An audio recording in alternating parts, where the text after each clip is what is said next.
Abra comigo sua Bíblia, por favor, no livro de Gênesis capítulo 4. Para quem não tem a lição, lá no balcão da diaconia está disponível. Apenas... Acabou? Está disponível não, tá? Não está não. Então, acabou. Então acompanha aí pelo telefone, com quem está do irmão do lado. Gênesis capítulo 4, eu vou ler com vocês todos os versículos, porque assim pede a nossa lição, e então seguiremos com ela. Gênesis capítulo 4, todos acharam? Digo amém. Quem não achou, diz misericórdia. Amém. Gênesis 4 diz assim: conheceu Adão a Eva, sua mulher, e ela concebeu e teve a Caim. Então disse: adquiri um varão com o auxílio do Senhor. Tornou a dar à luz e teve a Abel, seu irmão. Abel foi pastor de ovelhas e Caim foi lavrador da terra. Ao cabo de dias, trouxe Caim do fruto da terra uma oferta ao Senhor. Abel também trouxe dos primogênitos ou das primícias das suas ovelhas e da gordura delas. Atentou o Senhor para Abel e para a sua oferta, mas para Caim e para a sua oferta não atentou. E irou-se Caim fortemente e descaiu-lhe o semblante. Então lhe disse o Senhor: por que te irastes? E por que descaiu o teu semblante? Se procederes bem, não serás aceito. E se não procederes bem, o pecado jaz à porta, querendo conquistar-te, mas sobre eles deves dominar. Disse Caim a seu irmão Abel: vamos ao campo. Estando eles no campo, Caim se levantou contra o seu irmão Abel e o matou. Disse o Senhor a Caim: onde está Abel, teu irmão? E ele respondeu: não sei. Acaso sou eu guardador ou guarda do meu irmão?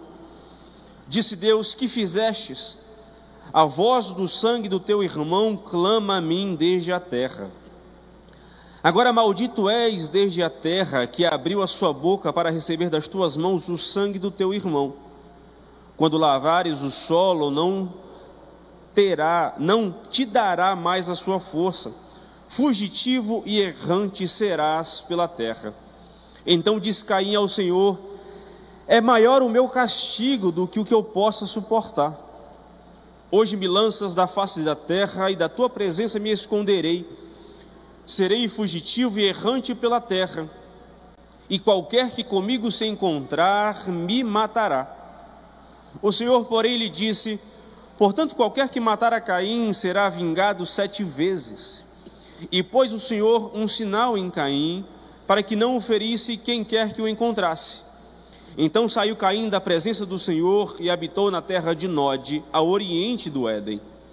Conheceu Caim a sua mulher, e ela concebeu e teve a Enoque. Caim edificou uma cidade e lhe deu o nome do filho Enoque. A Enoque nasceu Irade, e Irade gerou a Meujael, e Meujael gerou a Metusael, e Metusael gerou a Lameque, o ímpio. Lameque tomou para si 2 mulheres, o nome de uma era Ada e da outra Zilá. A Ada deu à luz a Jabal, este foi o pai dos que habitam em tendas e possuem gado. O nome do seu irmão era Jubal, este foi o pai de todos os que tocam harpa e flauta. Zilá deu à luz a Tubal-Caim, mestre de toda obra de cobre e de ferro. A irmã de Tubal-Caim foi Naamá. Disse Lameque às suas mulheres, Ada e Zilá: ouve a minha voz, vós mulheres de Lameque, escutai as minhas palavras. Matei um homem por me ferir, e um rapaz por me pisar. Se Caim há de ser vingado 7 vezes, com certeza Lameque o será 77 vezes. Tornou a conhecer a sua mulher Adão, e ela teve um filho, a quem pôs o nome de Sete, porque disse ela: Deus me deu outro descendente em lugar de Abel, que Caim matou. A Sete também nasceu um filho, a quem pôs o nome de Enos. Foi nesse tempo que os homens começaram a invocar o nome do Senhor. Amém?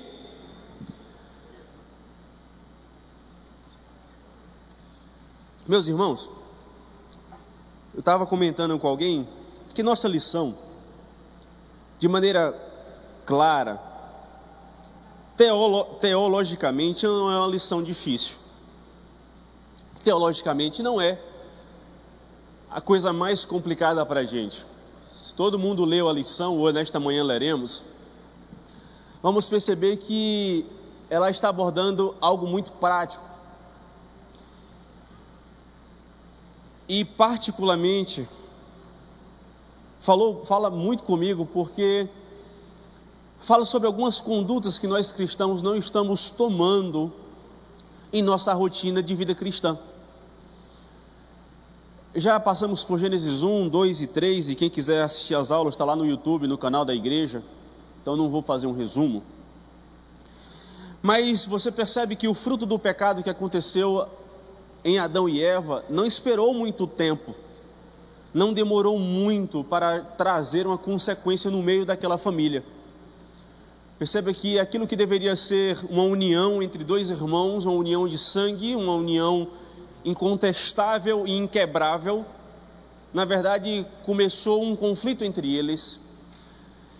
E nós vamos ver ao longo da lição que foi um conflito que começou, não foi fora, mas começou dentro do templo, começou dentro da vida que seria a nossa prática cristã.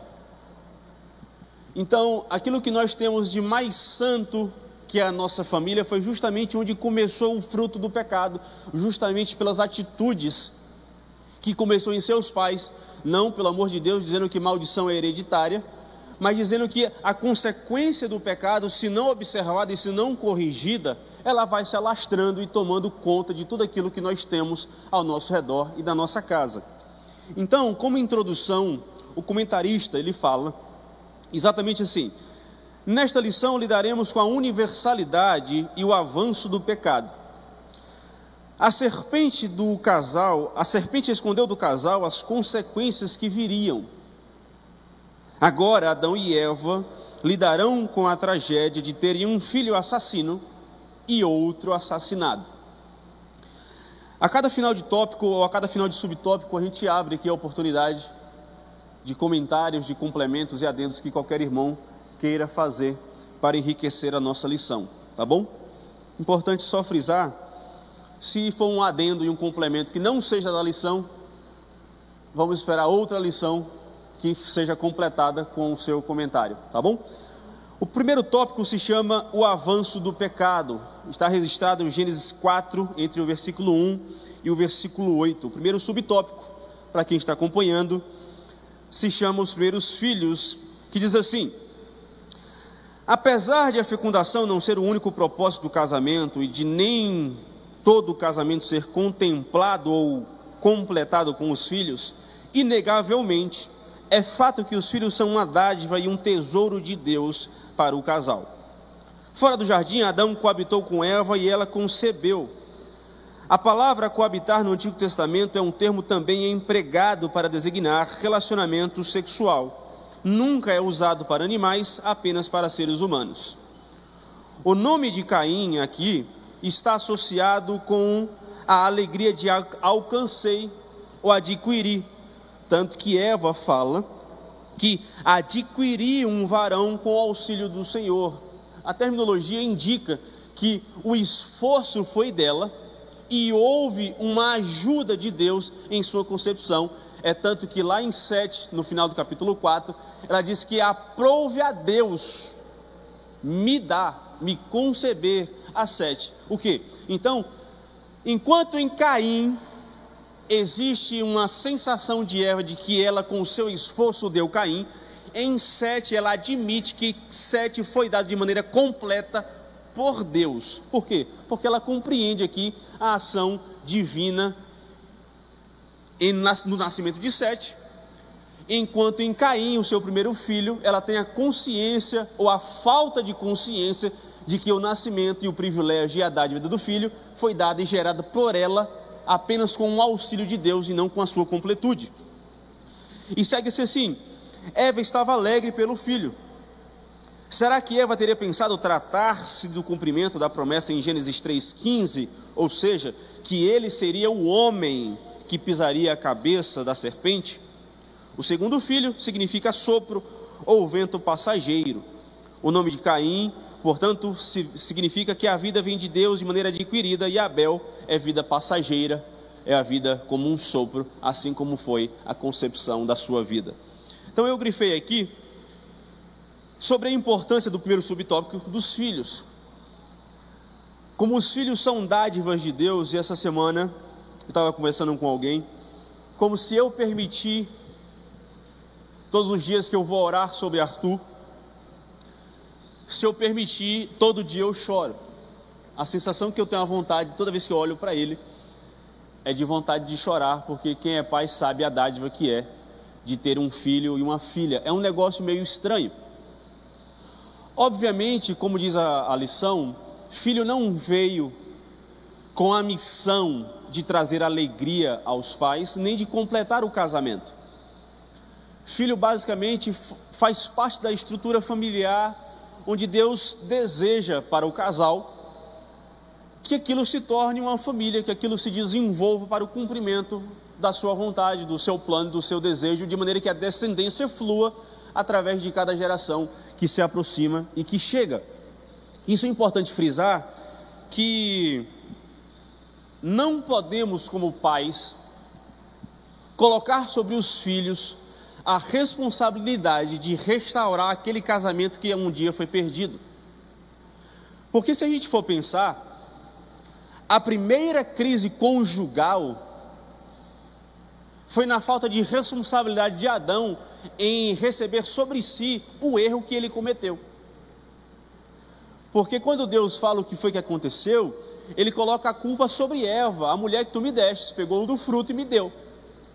Aqui já começa na minha cabeça a primeira crise conjugal, o primeiro conflito entre o casal, porque a obrigação e a responsabilidade de não comer do fruto estava sobre Adão. Eva não tinha ouvido de Deus, não comerás, mas estava sobre a responsabilidade de Adão instruir a sua família sobre aquilo que deveria fazer ou não. Portanto, não se pode colocar, e é muito comum nos dias de hoje, casais ou famílias apenas ainda em sua estrutura de casal, querer filhos para restaurar, para cobrir, para tapar ou tapear aquilo que está faltando entre eles. E às vezes nasce um filho, nasce uma filha, e aí começa a colocar sobre aquele bebê, sobre aquelas crianças, a responsabilidade, mesmo que de maneira indireta, que eles restaurem a alegria de um lar, quando na verdade um lar por si só já deve ser alegre, pacífico, para que as crianças que são concebidas nasçam em um lar de paz e de alegria. É por isso que é muito comum hoje, na verdade diria que sempre, mas eu já escutei de alguns casais que têm 15, 10, 20 anos, e quando os filhos se formam, quando os filhos se tornam independentes dos pais, com o seu trabalho, com a sua casa e com a sua família, é que os pais se separam. Por quê? Porque nós já cumprimos nossa missão de criarmos nossos filhos, então agora não precisamos mais estarmos juntos. É muito comum, e todos nós conhecemos ao menos um casal que se separou quando os filhos se tornaram adultos, justamente porque cumpriram o papel de criar, mas não viviam um lar de paz, um casamento pacífico e na presença de Deus, justamente por colocar nas crianças, nos filhos, a responsabilidade de um lar equilibrado. Portanto, a Bíblia fala, e a lição fala, que não é um único propósito do casamento ser completado e contemplado pelos filhos. Amém? Portanto, vamos seguir para que a gente possa compreender um pouco mais da lição e a gente não demande muito tempo em cada subtópico. Então, com isso é importante frisar a importância de vocês gastarem na semana de vocês meia hora. Tem uma lição ali, tem quantas lições? Tem 9 lições. Se alguém quiser, balcão da diaconia, somente R$10, tá bom? Então, demande da sua semana meia hora para você estudar a lição, para que você possa aprender conjuntamente e juntamente com a gente. O segundo subtópico fala sobre a universalidade do pecado. E aqui o comentarista traz Gênesis 4:5, que diz: ao passo que de Caim e da sua oferta não se agradou, irou-se, pois sobremaneira, Caim então descaiu-lhe o semblante. Eu trago aqui alguns comentários sobre esse subtópico, e o comentarista fala assim: Adão e Eva agora, fora do paraíso, geraram filhos à sua imagem, conforme a sua semelhança. Eles eram pecadores e geraram filhos semelhantes a eles, também pecadores. Por universalidade do pecado, entendemos que toda criatura humana é pecadora. Portanto, devemos entender que, por mais inocente da consciência seja a concepção de uma criança, a sua alma é concebida em pecado. Ponto. Eu não vou entrar no mérito de se uma criança em sua inocência morrer,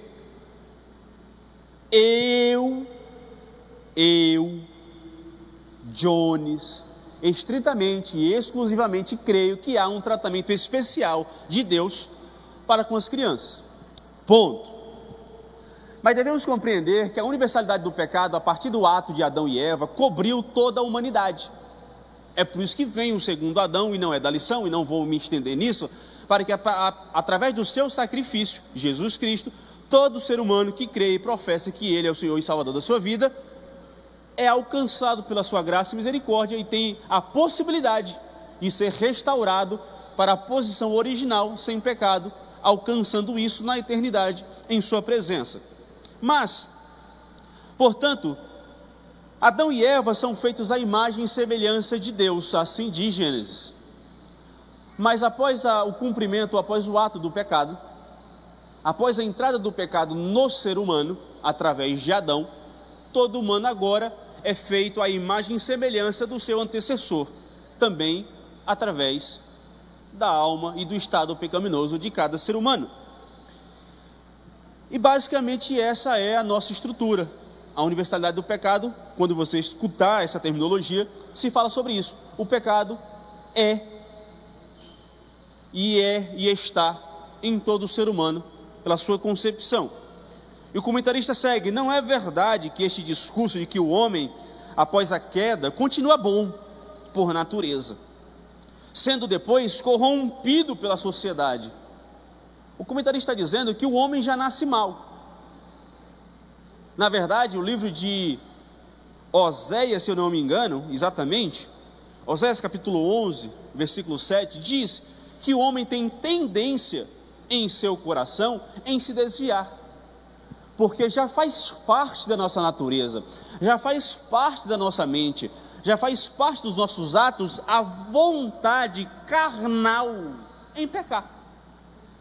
Por isso Deus fala que a nossa obrigação, em falar a Caim, é dominar sobre o pecado, pois o pecado jaz à porta esperando a oportunidade de tragar a nossa alma. Portanto, o homem não nasce bom e é corrompido pelo meio. O homem nasce mal, em um meio ruim, em um estado ruim, que pode ser alcançado pela graça. Portanto, a concepção do homem é a queda. Portanto, a universalidade do pecado é clara nas Escrituras. O pecado não é um fenômeno raro ou incomum confinado a uma pequena minoria da raça humana, mas é universal a todos em seu alcance. Portanto, aqui a gente tira aquela questão de prateleira, tá bom? Não existe ninguém aqui melhor do que ninguém. Não existe ninguém aqui mais perfeito do que ninguém. Mas eu e você, de maneira igual, fomos alcançados pelo pecado. Portanto, o ato de eu estar aqui falando com vocês não me faz mais perfeito ou melhor do que vocês, nem vocês estarem ouvindo faz melhor de vocês do que a mim, porque todos nós estamos literalmente no mesmo barco. Em outras palavras, somos todos da mesma farinha, do mesmo saco, concebidos da mesma maneira. E o comentarista segue. Oi? Exatamente, somente com essa variação, mas concebido da mesma maneira. E aí, Romanos capítulo 3, versículo 23, Paulo fala: pois todos pecaram e carecem e precisam da glória de Deus. Não há nenhum membro da raça de Adão que não tenha se unido a ele na rebelião que ele começou. Em Adão estava toda a humanidade de maneira conjunta com ele, cometendo o pecado. Tá bom? O salmista diz que Deus esquadrinhou atentamente a terra procurando um homem sem pecado. O salmista está dizendo que Deus literalmente colocou em quadrantes a terra e foi olhando quadrante por quadrante, metro por metro. Sabe quando você perde uma agulha na sua casa, que você pega a sua sala, tira tudo do lugar, tira tudo da sala, e você vem no canto assim, ó, passando um passo de trás, olhando em quadrante, foi o que Deus fez na terra, procurando um homem que houvesse sem pecado, e ele não o encontrou, pois não há homem sem pecado, não há mulher sem pecado. Porque se Deus procurou e não achou, quem somos nós de usar a ousadia de dizer que somos bons e perfeitos em alguma coisa? Porque o nosso mal começa justamente em achar que somos bons. Eu lendo essa lição, para mim foi muito complicado,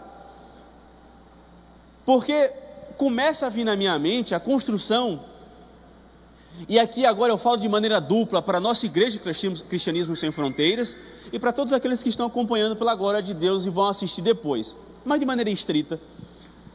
O nosso mal começa aqui justamente em acharmos que somos bons e não somos. A nossa missão é a tentativa de ser menos ruim,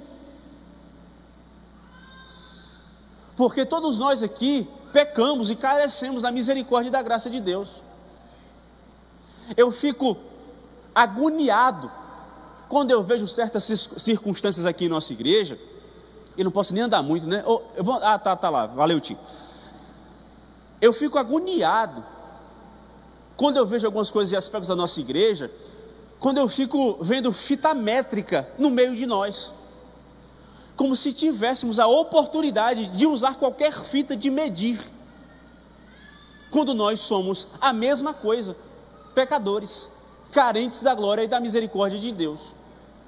Eu acho que o crescimento da igreja, e de qualquer igreja, primeiro, está na concepção e na autoconsciência que devemos cuidar da própria vida. É compreender que a minha missão é primeiro compreender que eu sou ruim, que eu sou pecador, e eu preciso corrigir a minha vida a cada dia.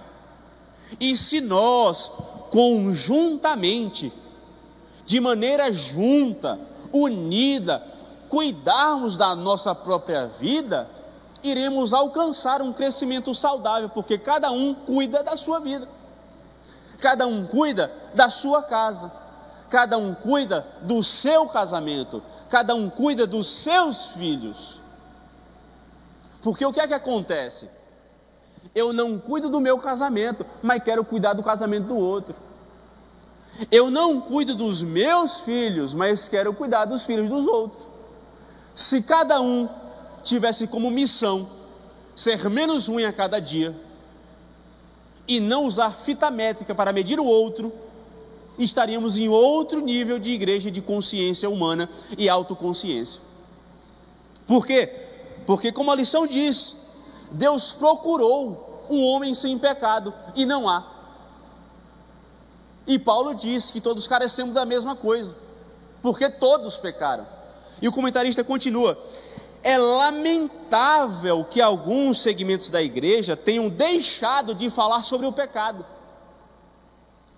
pois não querem confrontar a comodidade dos pecadores. É ou não é o nosso tempo? A maioria das pregações é massagem de ego e limpeza de pecado, lustrar o pecado. Porque faça, porque tem a graça de Deus. Viva, desfrute de tudo que a humanidade lhe dá, porque a graça de Deus está aí. Mas é justamente isso que está faltando, é o confronto do pecado, o abandono dele, porque na graça eu vejo que não há sentido em estar no pecado, e não ficar gastando minhas fichas no pecado, porque eu sei que tem a graça. É justamente o distúrbio do ato da graça que está fazendo muitos de nós vivermos em pecado, porque não compreende que todos carecemos dela, e ela nos tira do pecado. Portanto, igreja, e eu falo igreja de maneira geral, não deve ser local de lustrar pecado, mas de confrontação e abandono dele. Eu não estou aqui, e eu falo isso com muito temor, e se eu estiver errado podem me corrigir, mas eu compreendo que a minha obrigação e a minha missão é falar sobre o pecado, como ele afeta a sua vida e como ele é ruim para a sua alma. Se você vai abandonar ou não, não cabe a mim, cabe a você. Eu tenho que te ensinar o caminho, mas o caminho da vida cristã é individual. Eu serei julgado por aquilo que eu falo, não por aquilo que você fez.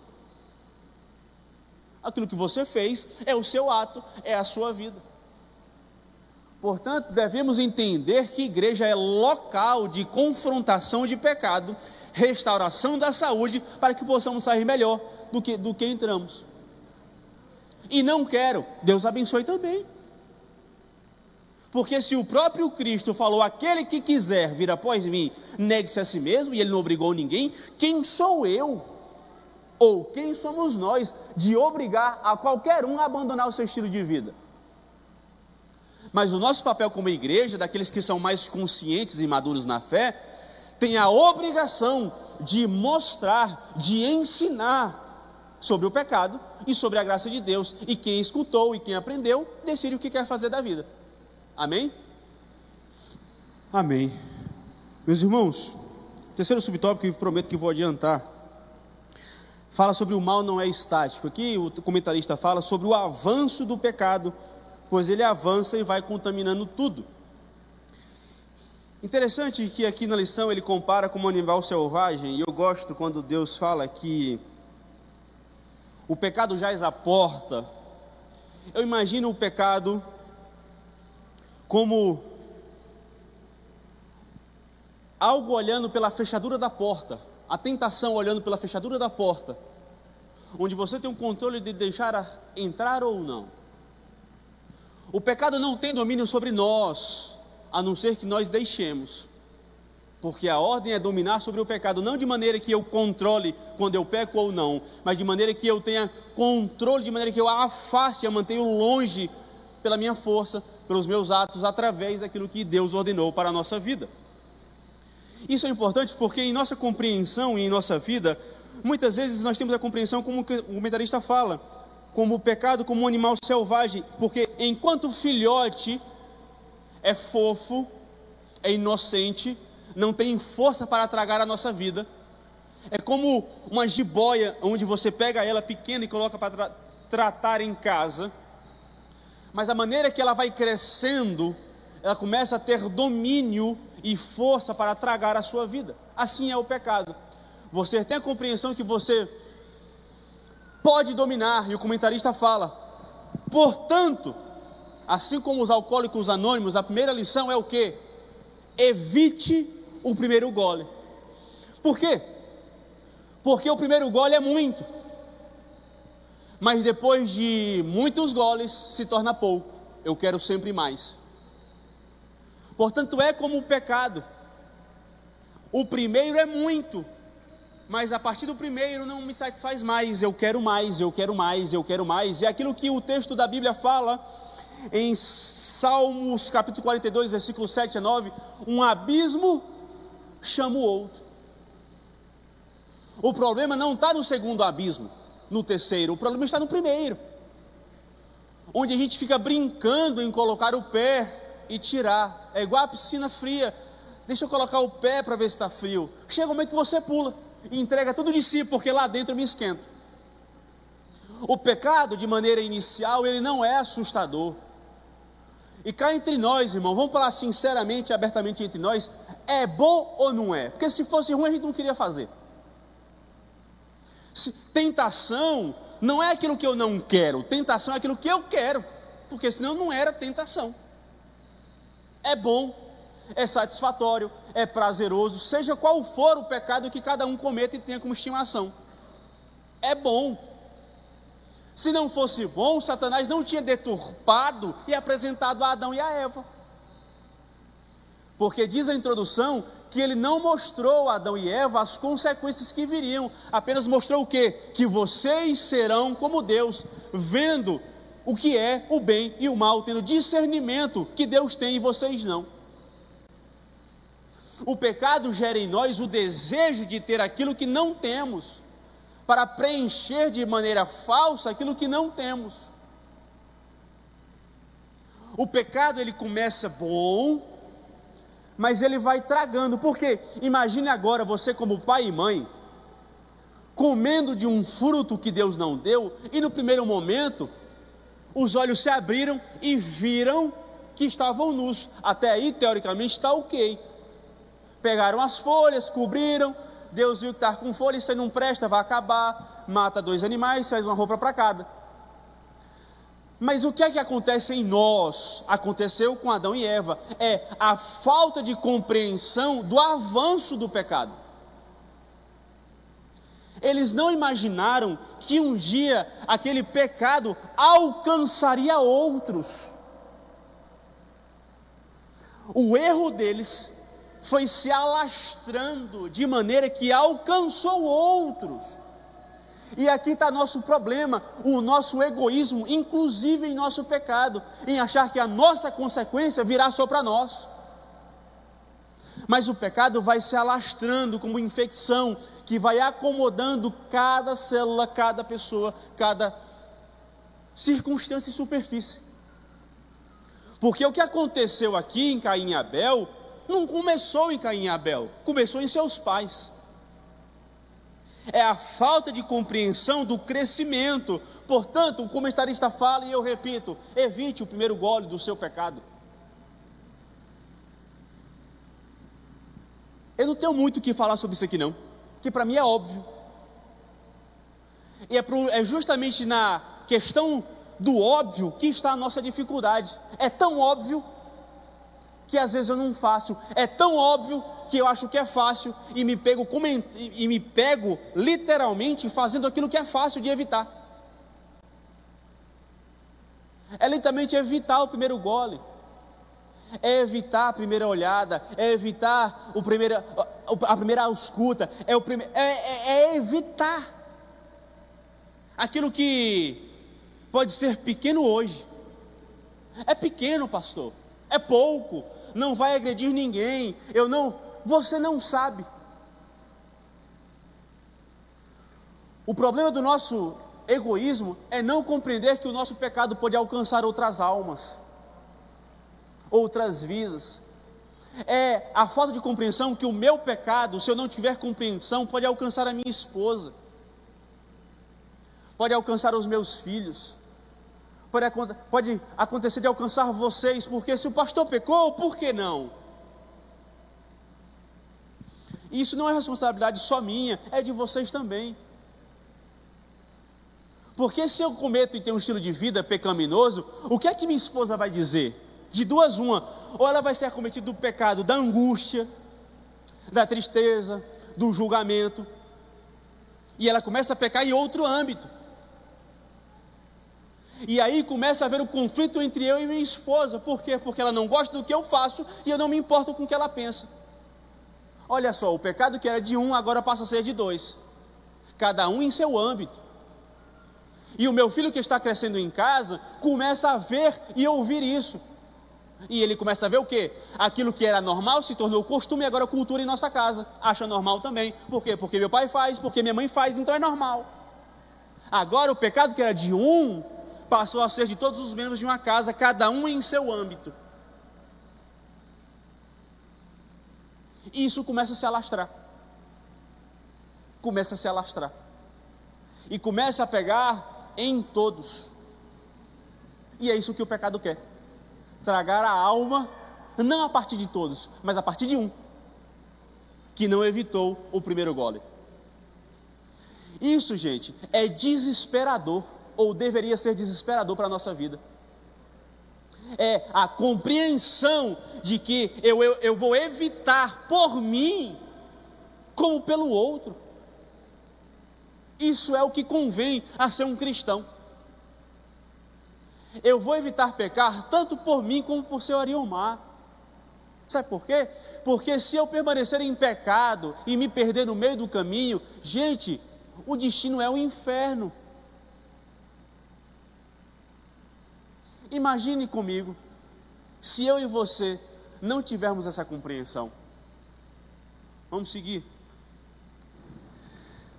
Gente, o segundo tópico que fala sobre o primeiro culto, e o primeiro subtópico que fala sobre o culto de Abel, não vou ler, mas a gente vai citando. A gente logo encara e percebe de primeiro momento de que o culto tem a ver com oferta e a entrega de si.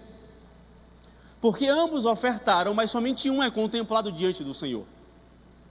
O adorador e a sua oferta são inseparáveis no seu ato de culto. Precisamos compreender que quando se pensa na maioria das pessoas, estão mais preocupadas no que vão receber no culto do que vão entregar a Deus. Eu venho para o culto daquilo que vou receber, do pastor Josué, do pastor Jones, do pastor tal, eu vou receber tais coisas, senão eu vou para tal igreja para receber aquilo que aquela igreja pode me dar, em vez de compreender que culto é aquilo que eu entrego a Deus, porque culto não deve ser bom para nós. O culto de domingo à noite, domingo pela manhã, de terça, o culto coletivo não deve ser bom para nós, deve ser bom para Deus que foi adorado, porque culto é algo a ser dado.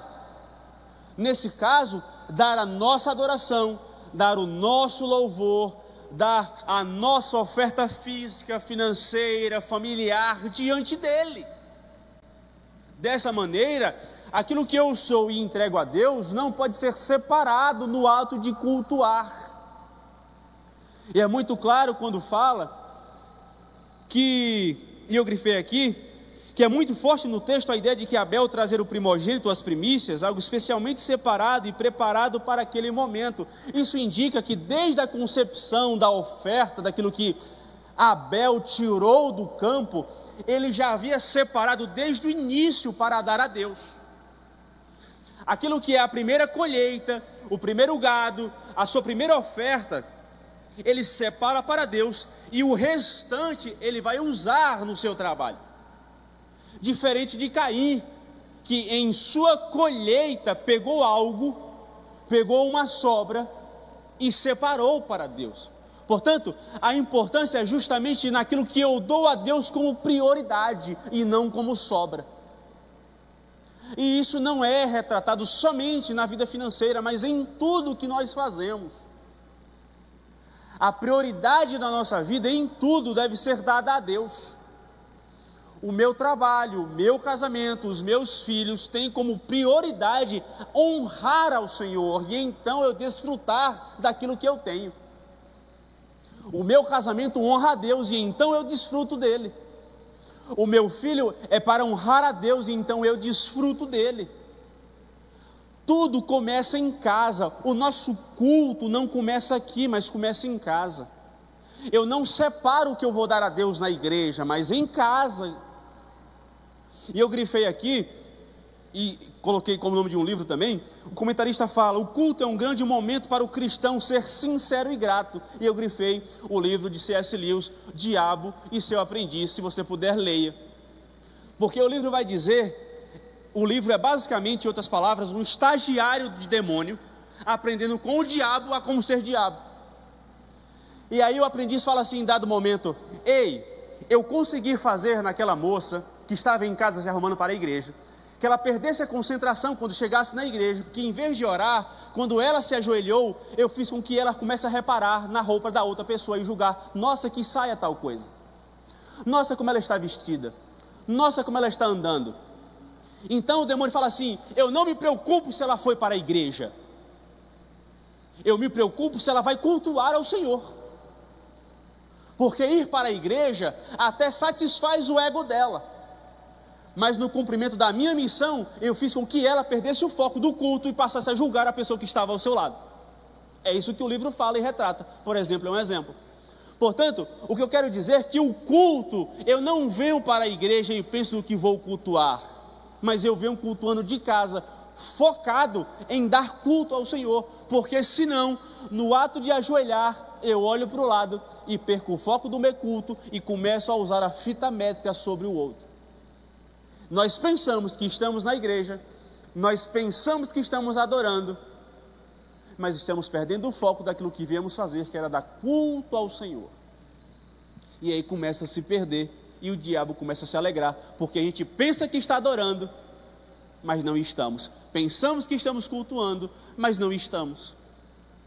Por quê? Porque aprendemos que o pecado de Caim foi concebido em um culto. A ira de Caim se acendeu num culto, num ato de sacrifício, no meio da adoração a Deus. Foi quando a ira de Caim se acendeu nele. Portanto, não estamos privilegiados nem isentos de pecar e de irar-se dentro da igreja, mas isso acontece quando não damos o melhor a Deus, e sim do que sobra. Mas vamos seguir. Portanto, o culto de Caim, só para concluir o primeiro subtópico, agradou-se o Senhor de Abel, e o comentarista diz: primeiro vem a pessoa, somente depois é mencionada a oferta dela. A mesma coisa se repete em relação a Caim. Deus está mais interessado em quem nós somos do que aquilo que fazemos para Ele. E eu trago a você Saul e Davi, quando o profeta Samuel fala que é melhor obedecer do que sacrificar, porque Saul era um homem escolhido, mas escolheu desobedecer ao Senhor e a sua ordem para sacrificar, porque o povo estava fazendo pressão no juízo dele, e ele cede, obedece o povo e sacrifica, enquanto a ordem de Deus era espera. Então o Espírito sai dele e vai para Davi, porque Davi pecou, mas em tudo Davi se arrepende, porque tinha em seu coração a honra ao Senhor. Por quê? Porque Deus está mais se importando com o seu coração e aquilo que você dá diante dele, do que aquilo que você faz em nome dele. Não adianta eu ter obras em nome de Deus, porque dirão naquele dia: Senhor, Senhor, preguei em teu nome, salvei em teu nome, expulsei demônios em teu nome, e eu direi: não vos conheço. Por quê? Porque Ele está mais se importando com o teu coração do que com aquilo que você faz em nome dele, porque fazer em nome dele muitos fazem, mas muitos não são. E vamos seguir. Segundo subtópico, o culto de Caim. O comentarista fala: creio ser mais apropriado vermos que Abel trouxe das primícias, ao passo que isso não é dito da oferta de Caim, como eu citei. Sua oferta não foi aceita porque fosse de uma espécie errada, mas por não ser a melhor do que ele poderia trazer.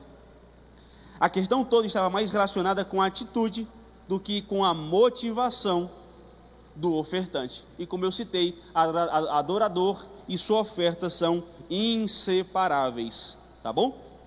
E então, o comentarista fala no final do subtópico que rituais vazios não servem para Deus, pois antes de aceitar a oferta, ele precisa aceitar o ofertante. Isso é muito preocupante e me preocupa muito, porque estamos cheios de rituais vazios. Temos ritual para tudo, mas falta um coração contrito e quebrantado diante de Deus. Sabemos as letras, sabemos versículos, sabemos orar bonito, sabemos palavras para encher a oração, temos formação teológica, mas vazios. E isso é preocupante, porque Judas estava com Cristo. Judas sabia o ritual de orar. Judas sabia o ritual da ceia. Judas sabia pregar. Judas foi expulsar demônios em nome de Cristo, mas tinha um coração vazio e foi preenchido pelo diabo. Existe um ditado que diz que coração vazio ou mente vazia é a oficina do diabo. Portanto, eu me preocupo muito, e agora eu falo com sincero a vocês, isso é uma preocupação sincera, tá? É quando a gente vem para a igreja todo dia, mas somos vazios em casa. Estou na vigília, estou no culto de doutrina, estou no círculo de oração, estou no culto de quinta-noite, estou na sexta-feira não sei aonde, estou sábado não sei aonde, domingo de manhã aqui, domingo de noite, mas não cultuo em casa. Cultua com a igreja, mas não cultua com a família. Cultua com o irmão do lado, mas não cultua com os filhos. É muito preocupante, cheio de ritual, mas vida vazia com Deus. Para pensar, tá bom? Vamos seguir. O ambiente religioso. Abre um parênteses. Esse negócio de só uma horinha para falar a lição toda é pouco tempo, viu? Mas do céu. Mas vamos lá. Prometo não demorar. Não é curioso que toda essa questão da inveja, do ódio pelo irmão e planejamento do assassinato ocorra dentro de um contexto de culto e de adoração a Deus? Caim estava ofertando a Deus, e no momento de culto, enquanto Deus acerta e aceita a oferta de Abel, a ira dele se acende dentro de um contexto. Gente, eu e tu e eu, a gente conhece Deus de ouvir falar, porque ninguém viu aqui e contemplou Deus face a face, a não ser que você seja Moisés, e se for, seja arrebatado em nome de Cristo. Mas temos fé. Caim e Abel cresceu ouvindo de seu pai e sua mãe de que eles andaram com Deus. Deus, todo final de tarde, pegava a chave do jardim, abria e caminhava no meio do jardim para um chá da tarde com Adão, com Eva, conversava, se aconselhava. Gente, eu não tenho criatividade para compreender qual era a relação de Adão e Eva com Deus antes do pecado, mas tinha. Imagine eu e tu, a gente fica contando, até para Arthur que não entende muita coisa ainda, eu fico contando as coisas como se ele tivesse entendido. Imagine Adão contando para Caim e Abel sobre como era Deus antes do pecado, antes de serem expulsos. E é a esse Deus, na presença dele, que Caim começa a se irar contra o seu irmão.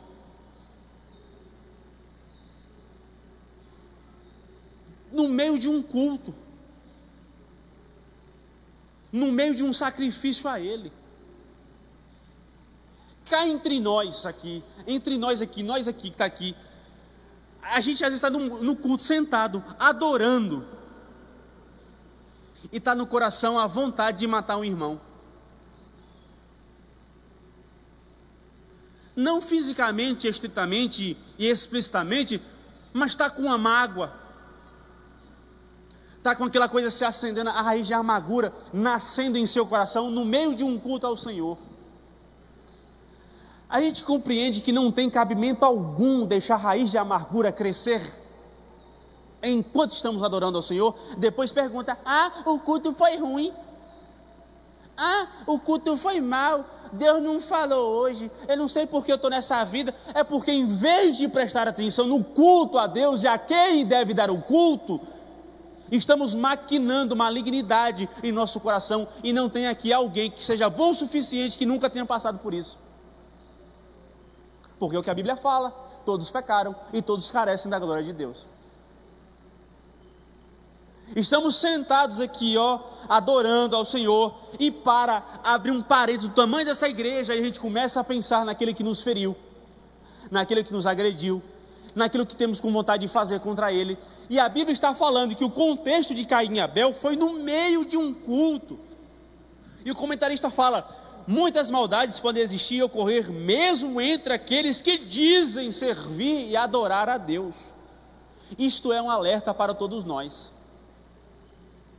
Isso é um alerta porque em seu coração e em meu coração está a tendência em viver isso, mesmo que no meio da igreja. E a gente vê ou não vê isso em nosso dia a dia? É gente que veio de outra igreja para cá e fica falando mal da igreja que veio, que deixou porque o pastor, porque o irmão, porque fulano, porque ciclano, porque não gosta. Irmão, larga de ser ruim e vira crente e segue o fluxo. Gente que saiu daqui e vai para outro fazer a mesma coisa, ou gente que é daqui, que fica aqui e que está desse jeito aqui, inflamando quem está aqui, fazendo com que gere entre nós ira, ódio, amargura, tristeza, tudo aquilo que provém do pecado. Quando em nossa igreja, de maneira geral, devíamos estar em nosso culto, cultuando a Deus, e não gastando nosso tempo, deixando que o pecado flua dentro de nós, atrapalhando o nosso culto, como atrapalhou a vida de Caim. Vamos lá, vamos correr. Ninguém está protegido do mal simplesmente porque está dentro de um templo religioso. Lembremos que no grupo apostólico havia um traidor. Na igreja primitiva havia Ananias e Safira. Portanto, ninguém está acima da necessidade de vigilância. Ou seja, aquilo que Paulo fala: orai em todo o tempo, sem cessar. O que é isso? Orar sem cessar é aonde eu vou, eu estou orando em minha mente e em minha alma. Se eu estou nos trabalhos, se eu estou com meus filhos, se eu estou em meu casamento, se eu estou na igreja, se eu estou no comércio, se eu estou na rua, eu estou com a minha alma vigilante em oração o tempo todo, porque o tempo todo o pecado quer te tragar, ou me tragar. Portanto, não podemos abrir brecha e não há ninguém que esteja acima dessa necessidade, que seja bom o suficiente, que não precisa estar o tempo todo vigilante sobre a sua vida, sobre sua casa, sobre sua família. Amém? Último tópico, o primeiro homicídio. Como foi dito, primeiro Caim fracassou no altar, e porque fracassou no altar, ele fracassou nas demais coisas. Primeiro subtópico, eu grifei aqui, que pais precisam saber que, não obstante fazerem o melhor, se esforçarem, amarem profundamente os filhos, haverá um momento no qual eles terão que decidir que caminho seguirão. A parábola do filho pródigo, entre outras coisas, nos ensina que desse caminho, falha de caráter e devassidão de um filho não significa que os pais falharam. Como eu falei no início, na aplicação de um pastor para a igreja, assim como do pai para os seus filhos, existe um momento que você decide sozinho caminhar e qual o estilo de vida que você vai ter para a sua vida. Não vou me ater muito e vou seguir. O lar de Adão e Eva, o segundo subtópico. O lar de Adão e Eva foi profundamente afetado pelo pecado. Como eu citei no início, Adão não assume imediatamente a sua responsabilidade. Ali nasce o primeiro conflito conjugal da história, justamente por não requer sobre si a responsabilidade que era dele. Logo então teremos a desavença entre os irmãos. O relacionamento dos irmãos nasceram, ou havia uma brecha de conflito, justamente porque onde não haveria de haver, houve, que era entre os seus pais. Eles começam a ver, eu julgo, eu penso que eles começam a ver as conversas de quarto que havia entre Adão e Eva, os comentários de Adão, os comentários de Eva. Os filhos começam a ouvir e a compreender que aquilo é normal. É o que eu digo a vocês: tomem cuidado da maneira que vocês falam, porque filho escuta, filho tem memória boa, filho não lembra de nada, mas tem um negócio que filho lembra do que pai e mãe faz.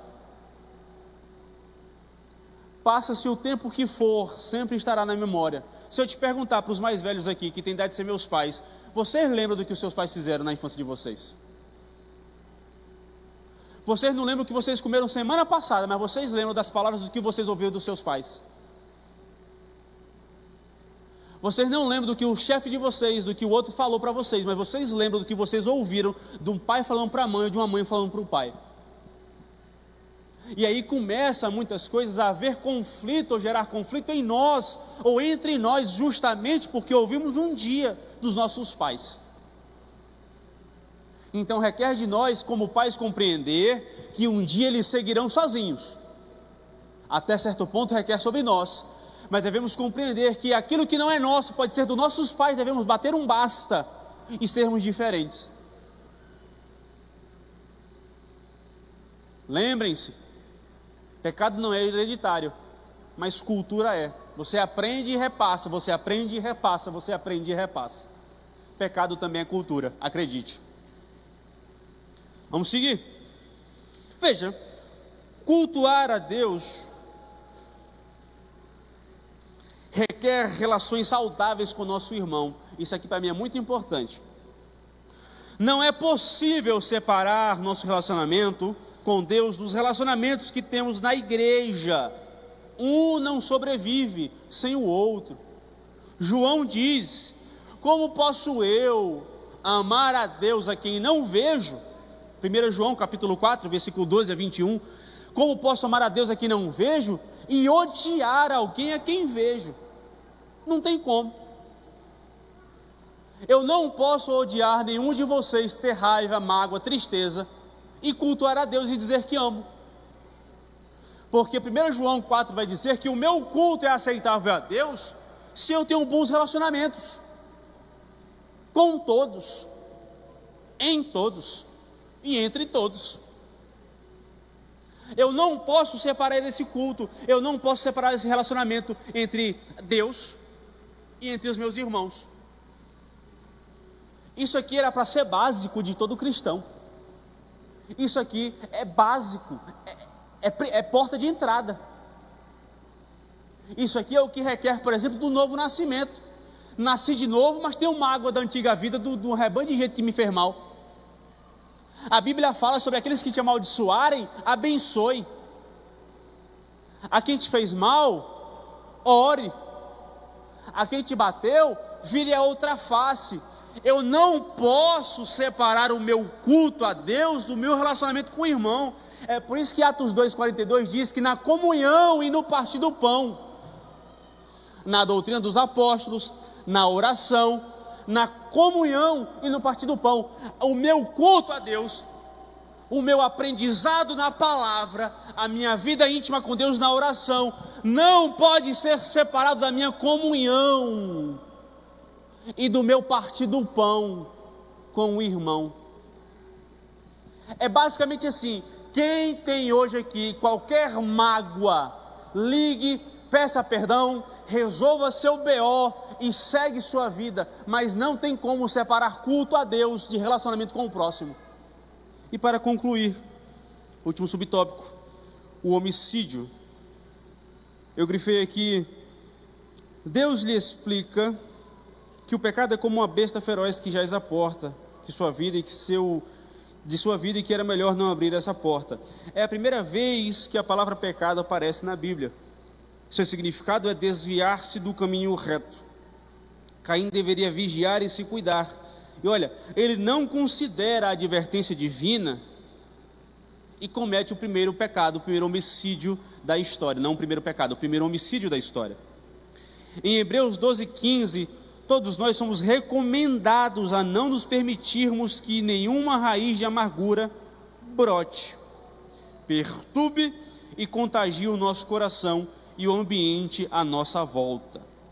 Provavelmente Caim matou, isso aqui eu grifei, provavelmente Caim matou seu irmão muitas vezes antes de assassiná-lo de fato. Tem muito pecado nesse caso aqui que é premeditado. Ele vai se tornando verdadeiro, real, profundo, até chegar um momento que dentro de nós é normal, então eu cometo. Você fica se alimentando da possibilidade, você fica se alimentando daquilo que poderia ser, e a maneira que você faz isso, um dia, 2 dias, uma semana, um mês, aquilo que você vai alimentando o seu coração, aquilo que no início era ruim, agora começa a se tornar normal em seu coração, até que você passa a ser um agente causador daquilo que era ruim e comete aquilo de fato, e quando você percebe, já não tem mais volta. O pecado, muitas vezes você não vê ele se alastrando em seu coração, até que você... E aí você não tem mais volta, a não ser viver a consequência do pecado. A gente conclui, você coloca de pé. Caim não se arrependeu, não se humilhou, não chorou, mas mesmo assim Deus o trata com misericórdia, colocando-lhe um sinal para protegê-lo de cada um que quisesse lhe fazer mal.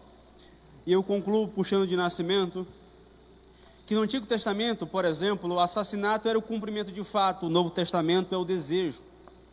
Antigo Testamento, adultério era literalmente o fato, o Novo Testamento é: se olhar para a mulher do teu irmão, já adulterou.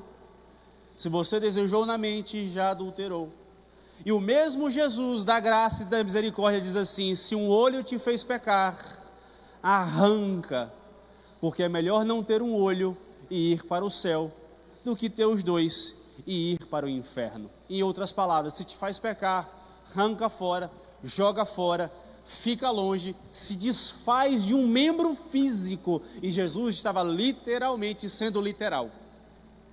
Mas se te faz pecar, se afasta, arranca de uma vez por todas, sem jeito de nascer de novo, porque membro não nasce. Então arranca, joga fora. E mesmo assim, com graça e misericórdia, Jesus nos salvou, nos concedeu da sua glória, da oportunidade de sermos salvos em sua presença, para o seu nome, para a sua glória em Cristo Jesus. Amém?